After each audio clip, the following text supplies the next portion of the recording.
hozirgi kunda qamoqda o'tirgan Xo'jamberdiyev Xoliqovning singlisiman. Yahyo Ihromlikdan mas'ulaman. Mana shu ukam Ihrombek juda bir og'ir bosdi, ba'zi men odobli yigit edi. Hamma odam havas qilardi.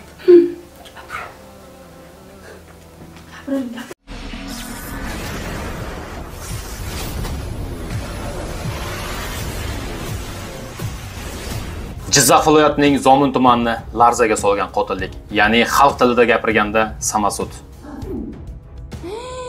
Tamam, o'ldirib tashay debdi-ku, aya. Ichki ishlar va mahallaning mas'uliyatsizligi ortida, ya'ni jinoyatni o'z vaqtida oldini olmaganligi sababli 2 kishi hayotdan ko'z yumdi. Assalomu alaykum, Xalq dardi kanali kuzatuvchilari. Aziz do'stlar, mana shu videoni ko'rib turgan har bir akamizdan, opamizdan iltimoslar qilib qolamiz. Video ostiga bittadan like bosib, 4 ta 5 ta tanishlarimizga tarqatib qo'yaylik. Videomiz kengroq tarqalsin va do'stlarim, qancha videomiz kengroq tarqalsa, shuncha haqiqat yuzaga chiqadi. Mana shu jinoyatni kelib chiqishiga sababchi bo'lgan Narjiy Bahodurdagi o'z vaqti jazo choralari qo'llanilganda, masalan aytaylik, misol uchun 5 sutka bo'lsa ham qamoqqa olinganda shular jim bo'ladi. Vaqtda qilmay kechiktirib jazo muddatlari beriladi, u keyin haligi O'zbekistonliklarga poysa pajar degan gap bor-ku, o'shanda bo'lib qoldi. Keyin qahramonlar ko'paygan nima kerak bu? Vaqtida hal qilinmagandan keyin. Haligi urush degandan keyin qahramon ko'payadigan gap bor-ku. Bizga alam ketyapti, alam ketyapti. Bu narsa adolat hal qilinishi kerak. Ihrombekni bunday jinoyat sodir qilish mumkin emas. U yaxshi o'qirdi institutda, yaxshi joyda ishlardi. Hech bir yerda yo chekibdi, yo ichibdi degan narsasini biz bilmaymiz. To'ylarda ham yaxshi, xulqi juda yaxshi edi. Og'ir bosiq, birovning ishi bilan aralashadigan bola emas edi. Mana mahalladoshlar hammasi biladi. Zomin rayonining yarim bilan bo'lgan qanday shaklligini. Yoshlar ittifoqi ham biladi buni. Bu bunday jinoyat qilishga hozir bola emas u. Majbur qilib borsangiz ham qilmaydi, o'ldirmaydi. Bunga tuhmatdan mana shu yopishib oldi. Jinoyatni barini qiladigan shular, o'g'irlik, boshqa odam urush, odam o'ldirish bilan shug'ullanib yurgan bolalar, muttahamlar. Nohaqdan u nevramni qamoqqa qo'ydi. Men murojaatim shuki, hurmatli prezidentimizga, ya'ni nohaqliklarga chek qo'yilishini xohlayman. Rostdan ham Yahyo Ihrombek ukam Toshkent viloyat moliya institutida 3-kurs talabasi edi, ishlaydi, ham ishlab ham o'qirdi, hech qachon hech kim bilan urushmagan, hech qanday bir shu paytgacha hech kimdan bir yomon gap eshitmaganmiz, faqat rahmat eshitganmiz. O'qimishli, ziyoli insonlar deb taniydi bizni hamma. U to'porlarni o'zlari hujum qilib kelgan. Dadam ham majbur bo'lgan shu ishni qilishiga, o'zlari majbur qilgan.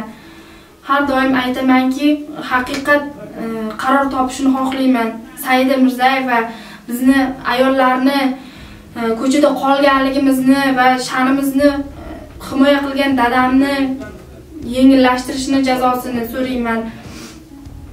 Bizga yuqorida turuvchi organlarga shuni talab qilamanki, o'z xodimlarini, ya'ni uchastkovoyning, tergovchining, uchastkovoy Ravshanov Islomning qilgan xatosi inobatga olinishini so'rayman va tergovchi Hamidov Asadullohni ham o'z ishiga mas'uliyatsizlik, o'z manfaatini o'ylab prokuraturadan tergovchilar kelganda, ya'ni ukamni aytishi bo'yicha va yonidagi sheriklarini aytishi bo'yicha ukamni yarim kechalari tunda soat 2:30-3larda uyg'otib bo'sh oq qog'oz listlarga imzo qo'ydirib olganligi va hammasining tuhmatlarini inobatga olmasligini va ukamni aybsizligini, haqiqat qaror topishini so'rab qolaman va u yolg'on guvohlik berganlarni kim o'rgatganligini ham aytib o'taman. U qarindoshlari, ya'ni qarindoshlarining nega asosiy bizni guvohlar borganda qaytarib yuborganligini hisobini so'rashini yuqorichi organda turganlar, ya'ni shu ishlarni ko'ruvchilar bizga yordam berishini so'rayman. Hech qayerda yozilmagan birovning gapini aytib, birovni qamatish. Bu qonunga ham, matematikaga ham to'g'ri kelmaydigan gaplar bo'lgan va shu oqibatda meni ukamni qamab qo'yishgan. Mana 1 yildan beri hibsda yotibdi nohaqlarcha. Mani ukamni hech qanday aybi yo'q. Buni tasdiqlovchi odamlar mana yig'lab o'tirishibdi. Ukamni o'sha kuni ham telefonda gaplashganimda Nasrinasi ham yaxshi edi. Ukamni hech qanday aybi yo'q. Nega endi biz borganimizda guvohlikka bizni guvohlarni ham, bizni ham inobatga olishmadi. Sizlarniki o'tmaydi deyishdi. O'zlarining qarindoshlari tuhmat qilib bizni ukamni qamatib yuborishyapti. Bizni holimiz nima kechadi? Ko'chada qoldik, devorlarimizni buzib tashlagan. Hozir borishga imkoniyatimiz yo'q. Devorlarimizni buzib, uylarimizni oynalarigacha qoqib ketishgan shunaqa tajovuzkor. Ularning tajovuzkorligini isbotlovchi mana qancha shaxslar jabr ko'rgan jabrdiydalar ham bor. Gapiring. O'tibiribchi. O'sha bolachaga gap o'rgatgan Mamadaliyev begim. To'g'risini aytsam, umuman ayollarni umuman hurmat qilmaydi desak bo'ladi. Eri bor ayolni ham, erisiz ayolni ham hammasini oddiygina eri bor ayolni uyiga kirib, o'sha zo'rlamoqchi bo'lgan o'shanaqa ayollarni. Undan keyin yana bir eri bor ayolni eri bilan urushib, eriga suyuqlik qilgani uchun eri oriyat kuchlilik qilib uni urgan. O'shaning orqasidan больницаlarga tushib, shantajlik qilib, o'zlari menga yonib osildi deb aybni o'sha eriga to'nkab, jarima summalarini to'lattirgan. Yana bir begunoh insonni ham urib o'ldirdi. Umuman yaxshi inson emas ular. To'g'risi, ana shu begi degani umuman yaxshi inson emas. Nima qiladi? Yolg'on guvohlik berdirdi. Bir begunoh bolani 20 yilga pashta kestirib yuboryapti.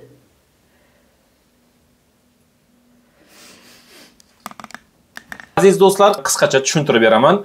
Ikkinchi tomonni ham men eshitishga tayyorman. Ikkinchi tomonda ham o'sha marhum ayolni opalari bizga aloqaga chiqdi.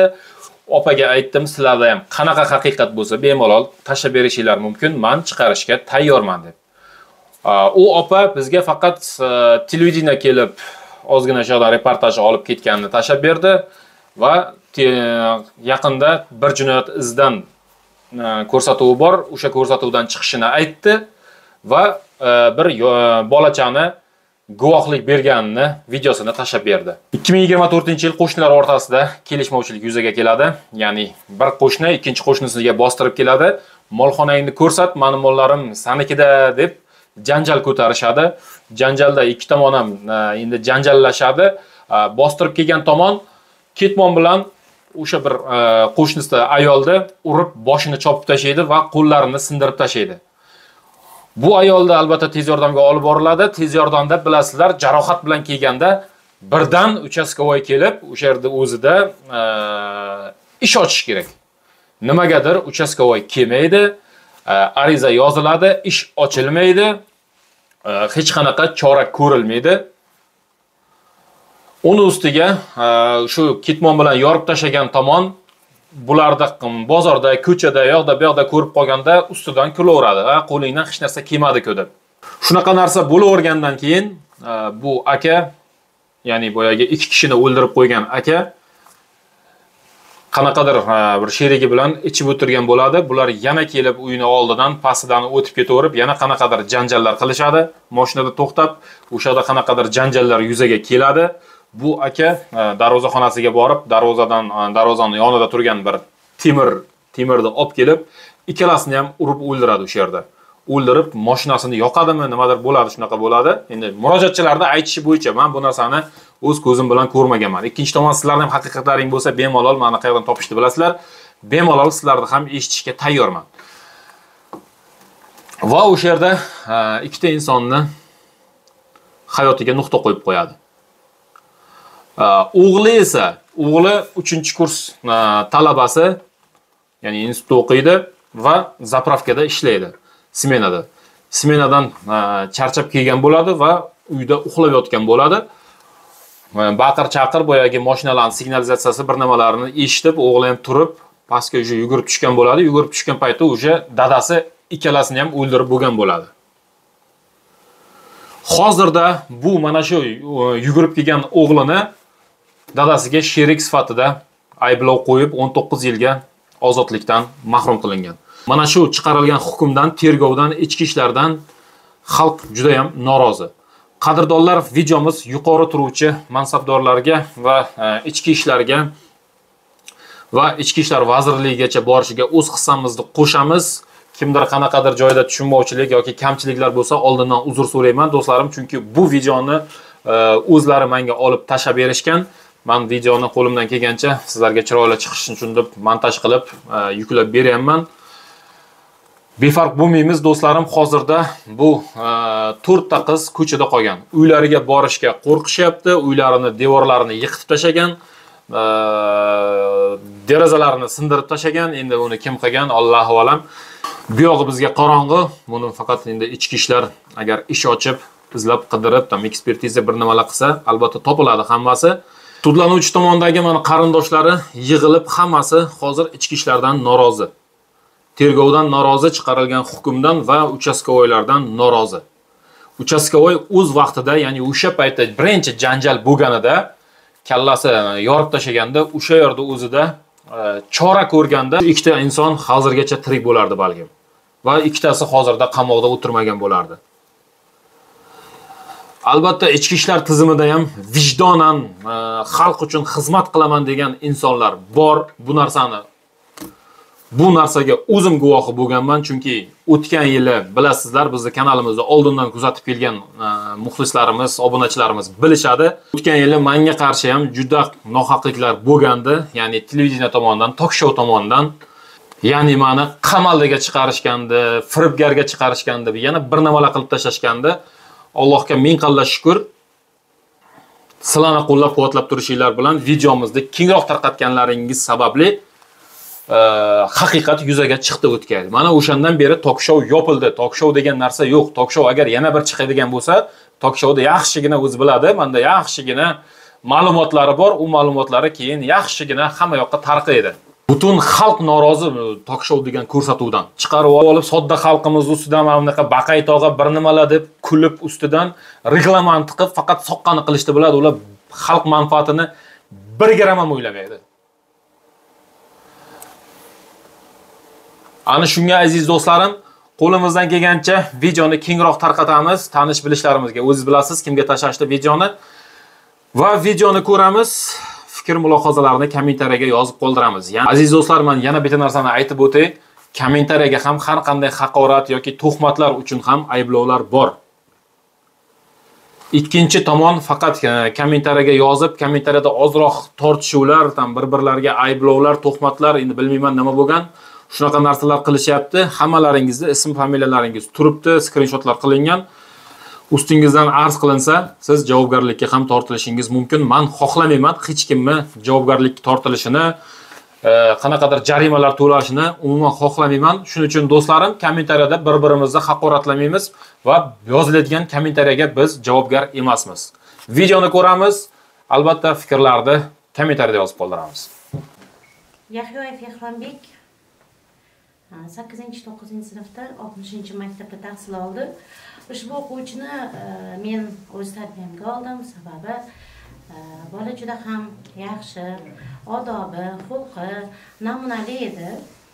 Bolalar ichida o'zining yaxshi xulqligi, namunali xulqligini ajralib turardi. Men Ehronbek haqida juda ham ijobiy fikrdaman, chunki bolada men hech qachon bunaqangi agressivlik holatini ko'rmaganman. Juda ham bolalar o'rtoqlariga nisbatan o'sha samimiy yigit edi. Men bu voqeani eshitib juda ham larzaga keldim, sababi bu bolani qo'lida bunaqangi ishlar kelmaydi deb o'ylayman, chunki unda bunaqangi bir ozgina bo'lsa-da shunaqangi salbiy hislatlari yo'q unda. Agressivlik holatlari yo'q bo'lganligi uchun juda ham ta'jubga tushdim.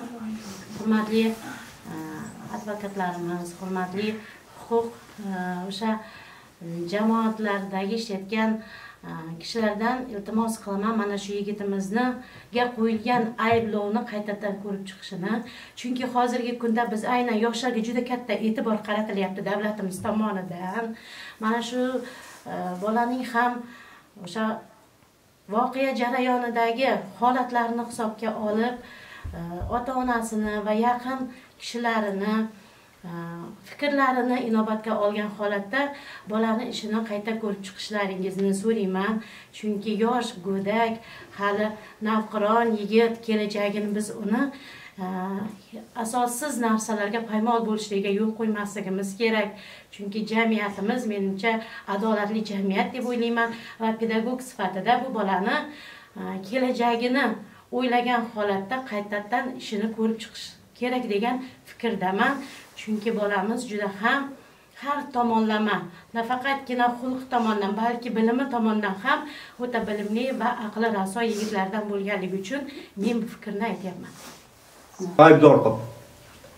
Kedan uxlayotgan bo'lgan bu jonjol bo'lganda, dadasi ham 100% so'rashim xos Komilni o'ldirishiga. Erkak kishi ukam. Agar o'rnida men bo'lsam shu ish qilardim.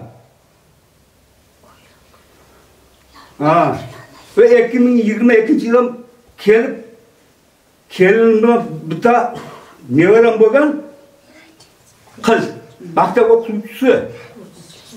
Kechasi kirib kelib niqobda urib, ayasini urib, qo'ldan suylagan vaqt qo'li chiqmay bir yog'idan kelin ushlab tortgan.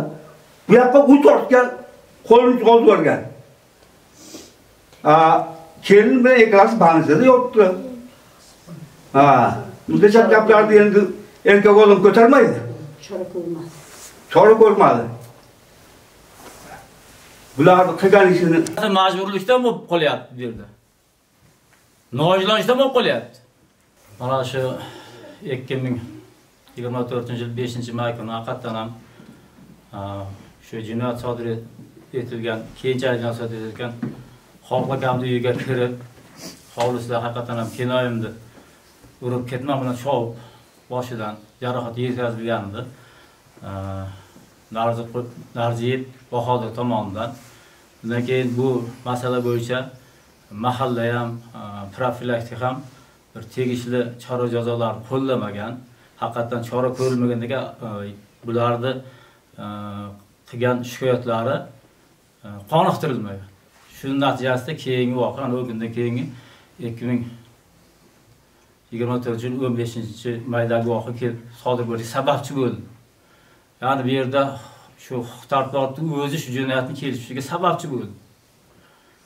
Keyingi voqealar shunday jarayonlar bo'lib ketdi. Undan keyin mana ukamni ham, Ehromjonni ham o'zi Moliya institutida o'qiydi, talaba, Milliy gvardiya xizmatiga odam el havas qiladigan yigit edi. Mana shuni ham beayb dadasini jinoyatga sherik sifatida hech qanday asossiz qamoqqa olindi. Kesilib ketdi u ham. Endi bu akamning o'zi ish aslida o'zi o'sha qilingan adolatsizlikka qarshi isyon bo'lgan u. Bilmadim endi bu qachongacha bu narsa davom etadi. Bu nima deydi? Har qanday odamning o'zi isyon bo'ladi, zulmga qarshi isyon bo'ladi-ku bu. Tarixda bo'lib ketgan. Tarixda o'qiganmiz qancha narsalar bo'lgan. Mana misol uchun Amir Temur bobomizni sarabozorlik harakati, o'sha ham zulmga qarshi. Yo'q, mana qancha oligilar o'qiganmiz, Qutlug'xonda o'qiganlar yo'lchini. Bari bu narsa bordi, inson qonida bor, o'zbek qonida bor, isyon qiladi zulmga qarshi. Hech kim nima qilmasa, yop-yop bundan boshqa narsalar, bu jinoyatdan boshqa qancha narsalarda akam yer masalasida ham, uy masalasida ham boshqa qancha nohaqlikka uchradi. Bari tanish bilishing. Qarang. Hurmatli Saida Mirziyoyeva, bizning murojaatimiz mana shu jiyanimiz Yahyoyev Ehrombekning ishi bo'yicha murojaat qilyapmiz. Begunoh men xolasi bo'laman. Jiyanim qamoqda yotibdi. Mana shu dadasini orqasidan qamoqda yotibdi. Mana shu bo'lgan ishlarga o'zlari aybdor. Odamim birinchi sha'ni qadr qimmati toptalsa, birinchi o'rinda sudga murojaat qilamiz. Qonunga murojaat qilamizda. Qonun endi sizni hech qanday himoya qilmasa, sizga hech qanday bir chora ko'rmasa, har qanday odam erkak yoqda tursin, ayol kishi ham g'azabi qaynaydi-da, bor bu narsa, g'azab qaynashi. Chunki insonning ichida shayton bor deydi-ku. Har onamda eslasam, ko'zimga yosh keladi. Akam shunday olijanob inson. Mehribon, qo'lidan kelgancha odamlarga yaxshilik qiladigan inson edi. Shu narsalar bo'lmasligini sidqi dildan xohlayman, bo'lmaganda qani edi deyman, lekin shunaqangi ayanchli voqealar bo'lib ketdi. Lekin bitta akamga qo'shib begunoh bir o'g'lini ham qamaryapti. Hurmatli Mirziyoyev, iltimos o'zingiz kelib mana shuni o'z nazoratingizga oling. Bu yerda bilmayman qayerda tugum bor. Bir bechora begunoh bola, yosh bola shoshilib otasini oldiga chiqib qo'ygan. To'g'ri, otasini oldiga borgan. Har qanday odam bunaqa vaziyatda nima qilishni bilmay qoladi. Lekin ukam juda ham aqlli, odobli bola. Ziyoli, bilimli, ma'naviyatli inson. Qonun nima uchun bularni eshitmayapti, men tushunmayman. Hech qanaqasiga bu bolada ayb yo'q, lekin begunoh qamalib ketyapti. Mana shu jinoyat bo'lgandan keyin mana shu opcham qizlari bilan mana zominga kelib, uylarni shunday tashlab kelib, kvartirada yuribdi. Sarson bu. Oson emas. Uylarini yo'qotgan ham, hozir uylari odamsiz. Mana qishloqda o'sha Mamadaliyevlarga qo'shni bo'lib o'tiradi. Uylar devorlari ag'darilgan, oynalari singan. Ichki ishlarga yana murojaat qilsa, yo'q, hech qanday chora ko'rmaydi. Kim qildi uni? Mamadaliyevlarga qildingmi? Kim ag'dardi desa, yo'q, ular o'zini oppoq qilib chiqib ketadi. Hech qanday chora ko'rilmaydi. Ular nimaga o'tiribdi?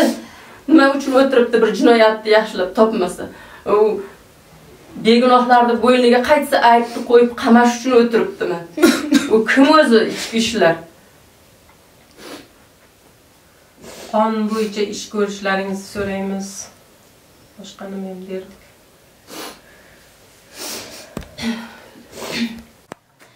Meni onamni boshini chopib ketgan Narziyev Bahodirga hech qanday chora ko'rilmadi, qoniqarli emas. Mana MTKT javoblari. Hozirda onam yarimjon, ya'ni nogiron, invalid bo'lib qolgan. Mana qo'llarini singanligi haqida, hozir qo'li bir-biriga bormaydi.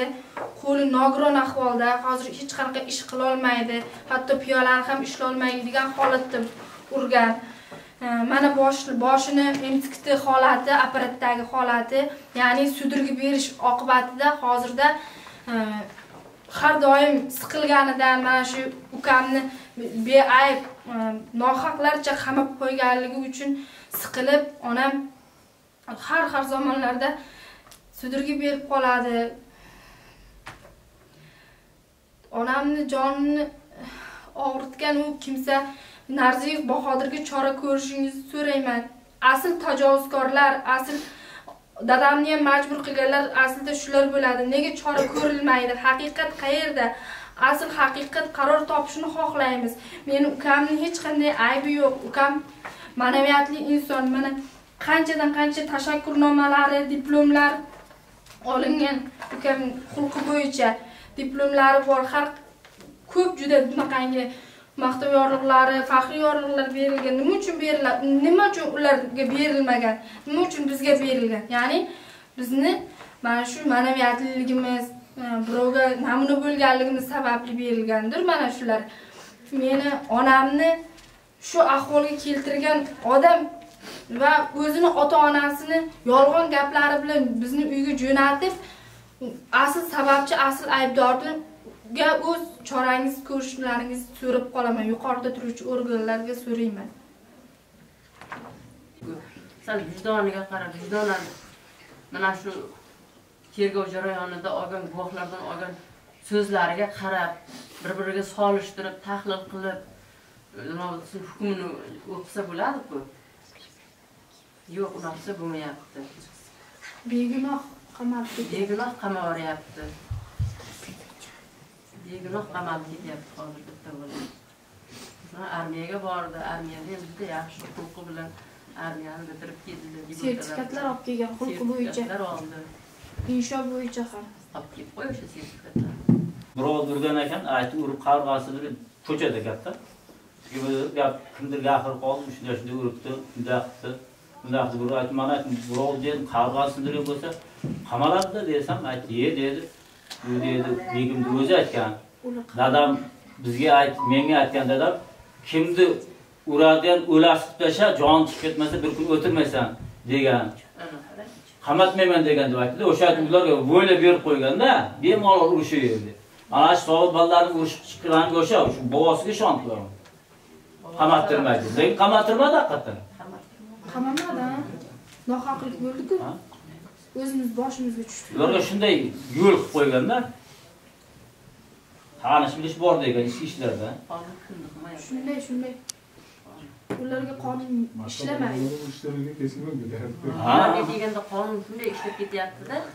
Ana davlatlar qonun qilgan O'zbekchilikda huquqimizni bilmaganligimizdan holatda bu. Endi ishimiz tushirmanligi bor sirtdagi odammiz-da. Bozorda ichida yurgan odam, savdoni tushirib sirtdagi odam hali ketaveradi-ku. Ish tushmagandan keyin.